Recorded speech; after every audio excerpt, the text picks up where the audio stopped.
that sounded the same in the 50s. Oh my darling. All them songs, all that rock and roll that was stole from black people. There was no sampling laws back then when you were stealing rock and roll from Sister Rosetta Tharpe and Big Mama Thornton, when you were stealing from Chuck Berry. Where was the laws back then? Why don't you give them their publishing? Elvis didn't have to give nobody publishing or nobody a percentage of his records. He didn't have to give nobody shit for Hound Dog. He got to sing Hound Dog and be bigger than the person who wrote it and sang it first. So but all of a sudden, when hip hop ain't make up Hound Dog?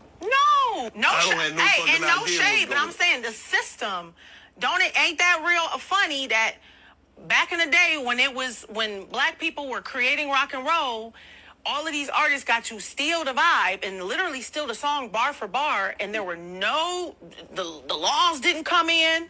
Everybody just let it happen. But all of a sudden, when black people want to take from white rock and roll artists and remix it and make their own records, all of a sudden we have sampling laws. All of a sudden.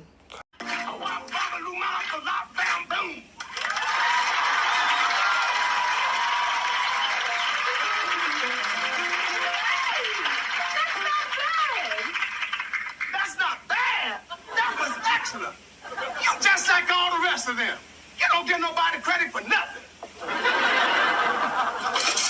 So wrong. It was just that people was so slow You were black. to accept change. You was black. Tell him again. Will you tell him, man, again?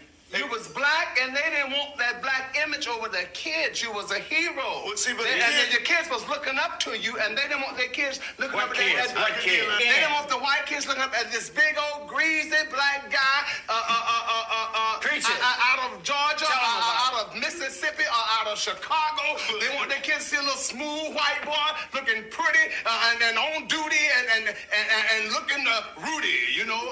And so here's a black guy out there singing and screaming and beaming and scheming. They said, no. It's your man Delvin. Welcome to Delvin's Room.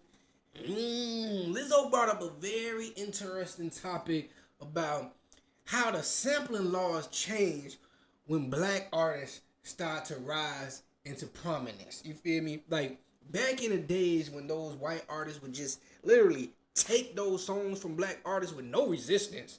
They could just take them and make them white. Nobody really complained.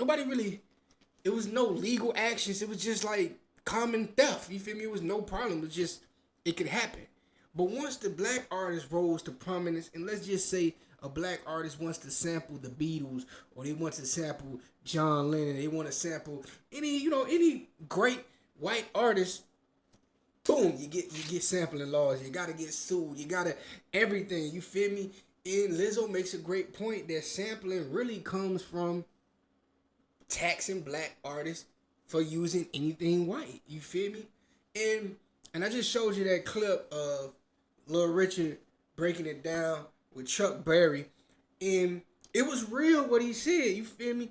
Back in those days, racism was on 100. You feel me? Racism was on 100, and they did not want those little white kids looking up to black musicians. They did not want that. You know how? In one of Tupac's most profound lyrics, go check out this song, They Don't Give a F About Us. He spoke on what Lil Richard was talking about. He said, now if I thug it till the day I die, nobody gives a F about us. But when I start to rise, and I'm a hero in their children's eyes, now they give a F about us. Go check out that song. That was a crazy, you know what I mean? Tupac was on one. But I think it's true. I think Lizzo hit it right on point.